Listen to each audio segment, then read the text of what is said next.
The Azimio Coalition, Nairobi City County Assembly, and the broad-based members of the County Assembly address the people of Nairobi on the critical development and governance matters currently shaping the future of Nairobi. First and foremost, we extend our sincere appreciation to His Excellency the President of the Republic of Kenya, Dr. William Samoei Ruto, for invoking the provision of Section 6(5) and 6 of the Urban Areas and Cities Act of 2010 to enter into a cooperation agreement with the Nairobi City County Government, led by His Excellency Dr. Johnson Sakaja.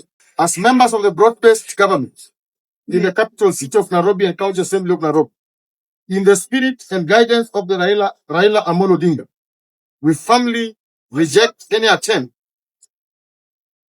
guidance of Raila Amolo Odinga and His Excellency President William Samoei Ruto. We firmly reject any attempt to create unnecessary noise, interfere with the leadership of the city, or destabilize the prevailing tranquility.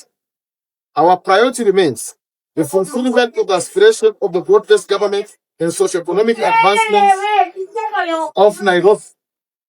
The last clear instruction from Baba and his counterpart, His Excellency Raila Amolo Odinga and Johnson Sakaja, the Governor of Nairobi City County, to complete this mandate. We are therefore unequivocally opposed to any attempt to impeach the governor at its critical time, particularly when the city stands at the threshold of historic development under a cooperation agreement by His Excellency the President. Governor Sakaja has numerous occasions demonstrated goodwill and willingness to work collaboratively in advancing the Azimio dream and the broad-based government inclusive, prosperous, and well-governed Nairobi.